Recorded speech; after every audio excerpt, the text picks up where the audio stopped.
Good afternoon. This is Neighborhood News. It's Tuesday, 7 o'clock at night. Channel 95, we're back for one more show of the Neighborhood News. And like for the past 5 years, I keep repeating myself the same thing on the beginning of my show. If you're watching this video or this show and it's not a Tuesday night, it's because you're watching a repeat show. So please come back next Tuesday at 7 o'clock at night here on Channel 95, and we will have a brand new show for you to watch. Today, we're going to have a very special show. As everybody knows, I belong to the Toastmasters International here in the city of Fall River. And with me today, I have the president again. Ryan, thank you for coming for our show again. And we're going to be talking about Toastmasters. It's been a year that you were here with us. I was actually on another show here at the studio. I haven't been on Neighborhood News before. This is my first time here. Okay. Yeah. So a lot of things changing in 1 year on the club, huh? Yes, definitely. We went from one Triple Crown to, I don't know how many. 7. We lost the count. Yeah. So talk to us about the club. I just want to let the viewers know that we have 3 speakers here today. And I invite them because at our last meeting at the club, and because of graduations and end of the year parties and stuff, we did lost a lot of members that didn't participate. Mm-hmm. I got that late, but I got there at least in time to hear some speeches, and I was so impressed because 2 of them, one is an icebreaker and another one is the actually first speech. And I was so impressed that I said, I need to bring you guys on TV because it will be very worth it to bring you on. But before we talk about these speakers, let's talk about the club, right? Sure, yeah. So Fall River Innovators Toastmasters Club is part of Toastmasters International. It is an international organization. Toastmasters has 345,000 memberships, nearly 16,000 clubs. Fall River Innovators is just one of those, representing 142 countries. So we're part of a larger organization with a long history, 93 years of history here. Fall River Innovators, however, as you know, Carlos, was started just 2 years ago. And we came from being a fledgling club to actually being the #1 club in terms of educational award achievement in District 31, which is made up of Eastern and Central Massachusetts and all of Rhode Island. So that's a pretty remarkable accomplishment in our second year, to be finishing our second year as the #1 club for educational awards. And for this year, I served as a board member, as a vice president of membership. And what do you have to say about the membership this year? The membership. Well, the membership is what makes the Toastmasters Club. It really is. It's the members, it's the people. That's where the magic is. You can have the greatest program in the world, but if you don't have people there to execute it, to learn from it, to develop, then you don't have much. So we've had definitely growth in our membership over the year. There's been some turnover. That's normal in a Toastmasters Club. People's life circumstances change. They may move. They may have job changes, lots of different things. But we've got a healthy membership right now, 22 members. And we're going really strong. What do you think is a person that's looking to become member of the club? What is the return? What did they actually can get back from the club? Well, like with any investment, your return is proportional to what you put in. So the things that our members tell us that they have benefited from with their Toastmasters experience is an increase in confidence, an increase in their communication skills, the ability to speak fluently, to be clear in their message. There are so many benefits. Obviously, leadership is a big component of Toastmasters as well, and our officers who've served this year, as well as members who haven't necessarily served as officers, but have taken other leadership roles in the club. I think they would all tell you that they have grown in their ability to lead. And we're going to have plenty more time to talk about the club. I want the person that it's on the other side and listen to us right now. I want them to have an idea what is the club, what happens during a meeting that we meet every other week. But before that, I would like to give you the time to introduce our first speaker.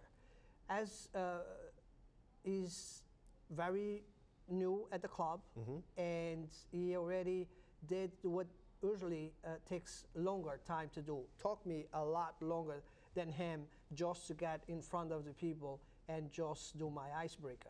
Right. So tell us a little bit about the speaker. Sure. Our first speaker today is Jerome Kiner. Jerome joined the club several months ago, the beginning of 2017, and he is giving today what we call the icebreaker speech. What that means is it's your first opportunity to get up in front of the group, to introduce yourself to the club, and it gives the club an opportunity to get an idea of what skills you're already bringing to the table as a speaker. What are the strengths that you already have coming in as a new Toastmaster? And it also gives us a chance to find a couple of areas where Jerome might want to try to improve for his next speaking opportunity. So at this time, I'd like to introduce our first speaker, Jerome Kiner, giving his icebreaker. The title is Love Child. First, I would like to start by thanking God for giving me this opportunity, sharing parts of my life with my fellow Toastmasters. My name is Jerome Keine, and I was conceived on prom night. Born in Niles, Michigan, raised in a small town called Dowagiac, Michigan. I came from a hardworking family. When I was 8 years old, my parents put me out in baseball. I had no idea what kind of sport it was, and I was very uncomfortable at the time because a lot of kids didn't go to the same school as me.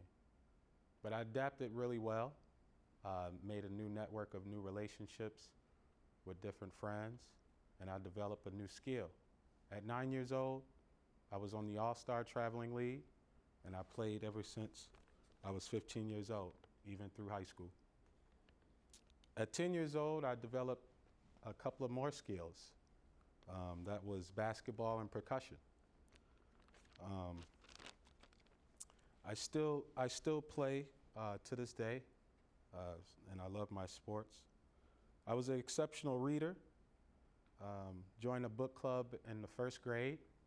I forced myself basically into the book club because I saw that the kids used to get out of school or get out of class, and I wanted to get out of class too. And Mrs. Cox, that program was actually for kids that couldn't read, and she knew that I could read very well. And she kept me in as her personal assistant because she saw my passion of reading and how I loved just to read and just share some of my books with some of my friends. I had a couple of odd jobs with my dad at 10 years old. He put me to work early, cleaning houses, raking leaves, whatever it was that we had to do. I was just happy to be with my father and help him out as well. My dad was a maintenance man at a local college, so I've been to college since I was 3 years old. My mother, she worked with disabilities patients. When I was 16, I earned my own money. Worked at an ice company in the summertime. I was very independent at that time, grew up very fast, also picked up a cigarette habit and a drinking habit. Suffered with the drinking habit for about 10 years, which led to my incarceration. During my incarceration, I went to parole to a 90-day program. After the 90-day program, which saved my life, I haven't touched a drink in 7 years. I always had a passion for sales. At 19 years old, I was a territorial sales manager. And my job was basically teaching all my staff on how to sell effectively. So I always had a good job, made pretty good money. Now, I'm an entrepreneur, a business developer. on a new company called Gorilla Fitness. Me and my buddy last year invented a gorilla bow, which is doing really well. We had a crowdfunding and raised up to $17,000, over $17,000 this month. We also have offers for Shark Tank for CBS, and I'm just loving my newfound life. Sometimes in life, it can throw you curveballs, but this time around, I'm gonna make sure that I knock this ball out to the fence. I just want to thank the fellow Toastmasters for pushing me and giving me this opportunity on being a better and more effective speaker. And I choose Toastmasters to face my fear in speaking in public. And thank you for this opportunity.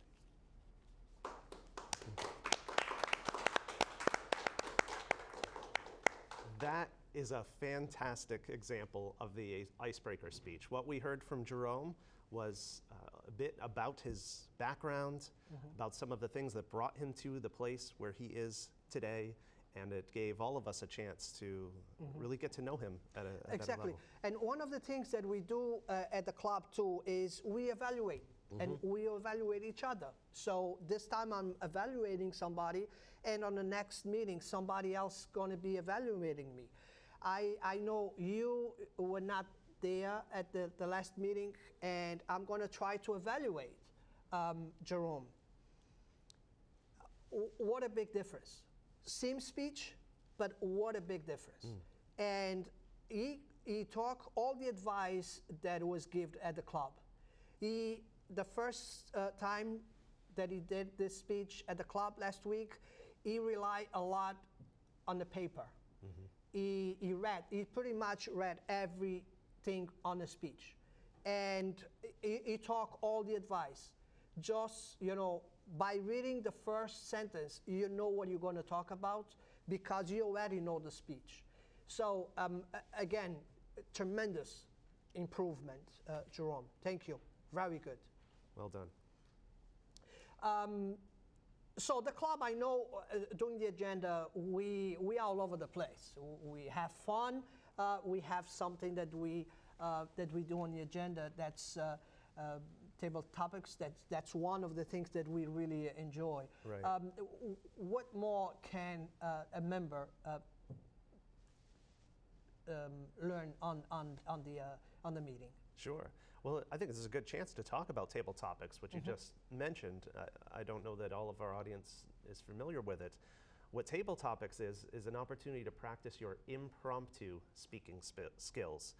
So we will have someone who will sign up for the role of what we call topics master, and they will come to the front of the room and they will present a topic for the members to speak on. Give us an example of a topic that a topic master might throw out. A few that I really like. Yeah. We like the penny, the dates on the. We just pick. The member just picks out of a bag a penny, and they just go by the date. Goes on the other way. But that's a perfect example. So if you pick this as an example, I cannot see it. But which year is there? 1980. 1980. So if we on a club, I was going to ask you, what did you remember that you did in 1980? Right. So I would say in 1980, I was 4 years old. I was not quite in kindergarten yet. My brother was in school. I would stay home with my mom all day and couldn't wait to get on that big yellow school bus and get that school experience. That's probably how I'd start. And Exactly. if I were doing a table topics, I would so go it's on. just to give our listeners an idea, and then could be just questions out of out of a bag, could be something that we try to sell. So the person will bring a bag full of items inside, could be a shampoo or whatever they wanted to bring inside, and the member will pick that and will try to sell it. Sometimes it's stuff that it's funny, try to sell that, but that's some of the part of the agenda, which it's very, very interesting sometimes that and the members have fun with. Definitely, yeah, and it gives members that chance to practice those off-the-cuff speaking skills. You have 1 to 2 minutes to respond and no time to come up with your response. It's literally on the spot. Helps with things like job interviews too. In fact, sometimes for table topics, we will ask job interview questions as a way to help people prepare for that experience, or for an experience like this of being on television. And I have to say that that it's already on my job reference, because I did complete the Competent Communicator book, and I complete the Competent Leadership. So those are already 2 projects that I complete, and that I can put that on my resume. And really, people that looking for employees, they look that really makes a big difference on a resume. Right. So Ryan, we have a next speaker, and she's brand new at the club. I think she's been in the club for a couple of months only. Yep. She joined in April. And she came from all the way from France. Yeah, originally, yes. Originally. So can you please introduce her and what that speech that she's going to present today? Certainly. Let me also say that the speeches we're hearing today are projects from the Competent Communicator Manual that Carlos mentioned. So the first manual you get is Competent Communicator, and there are 10 projects. And we just heard the icebreaker, which is project number 1. Now we're going to hear project number 2, which is organize your speech. The purpose is to make sure your speech is organized around a central theme with a definite opening, body, and conclusion. And our speaker, as you mentioned, is Florence Montague. Flo's speech today is how to make Fall River great again. Let's go to Flo. Hi, my name is Florence Montague, and my speech tonight is called How to Make Fall River Great Again. Yes, indeed. I fell in love with Fall River a few years ago when I moved in this region, and today I want to look into the reasons for poverty in this beautiful city. So I'll have tonight I'm going to cover part 1 of this very large topic called How to Make Fall River Great Again. I would like to introduce us to this topic in asking the question for all of us to think about, like, what does it mean for you to be poor? Is that you have to skip a meal? Is it that you have bills piling up and you can't pay for them? Is this that, the extreme case is you're literally homeless and you have nowhere to go? Is this a spiritual poverty that you have absolutely no hope in your heart and you don't know where to go and you have no friends and no relationships? It means different things for different people. Today we're going to focus on the physical poverty that we see in Fall River, in the city of Fall River. So a few statistics at first, just to get an idea of the scope of the issue. We have today 23.2%, almost 1 out of 4 Fall River residents living under poverty level, per the government criteria. Even more worrisome, 37.2% of children under the age of 18 live in poverty in our city. As far as the homelessness situation goes, we have today about 400 registered homeless around the year in Fall River.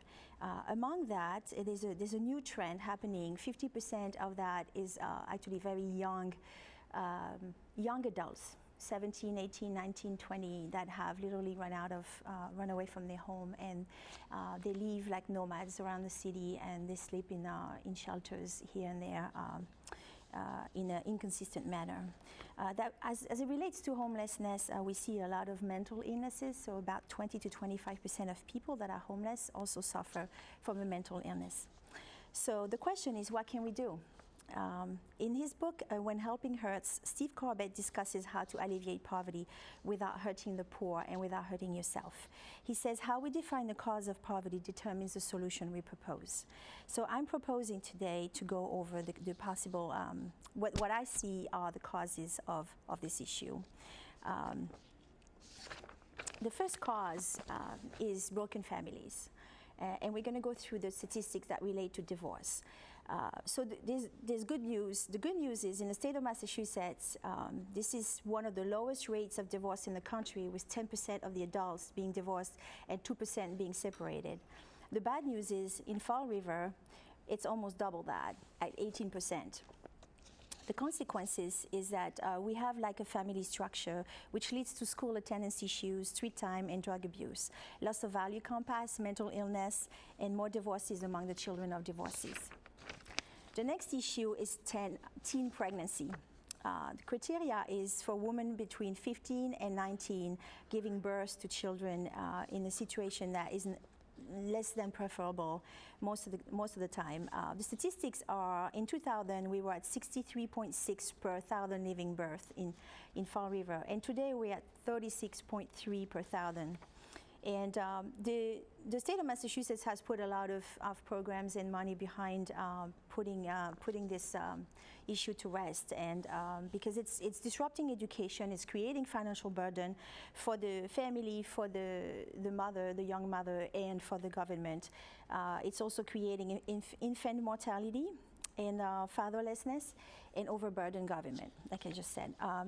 The state of Massachusetts has put programs in school to alleviate the situation with teaching about abstinence and health-related issues to sex outside of marriage and at such a young age.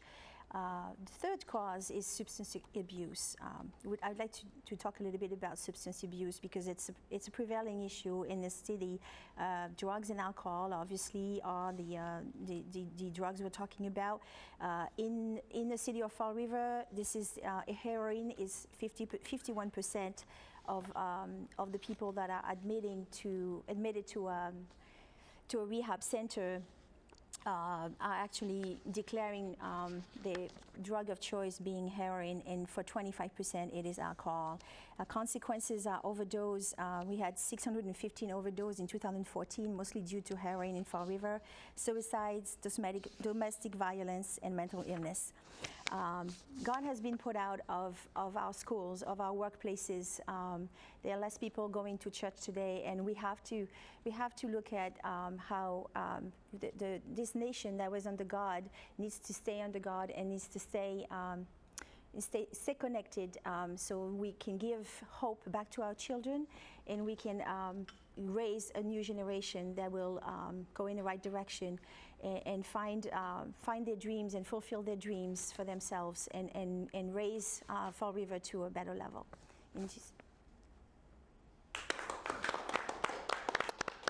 You can introduce the next one. You're gonna introduce us the next speaker. Our third speaker tonight is Cynthia Fenn-Coley, and she's giving project number 10, Inspire Audience. And what that project is to take all of the lessons of the first 9 projects and roll them into an inspirational speech. Cynthia Fenn-Coley's speech today is Fear, Why I Joined Toastmasters.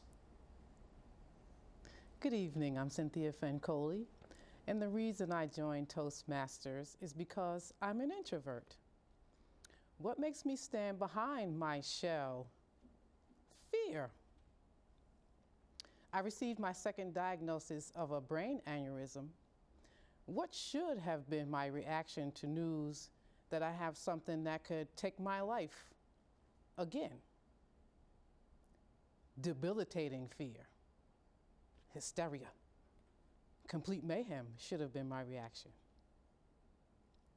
I joined Toastmasters to get rid of that unpleasant emotion caused by the belief that someone or something is dangerous to me, likely to be a threat, or painful to me.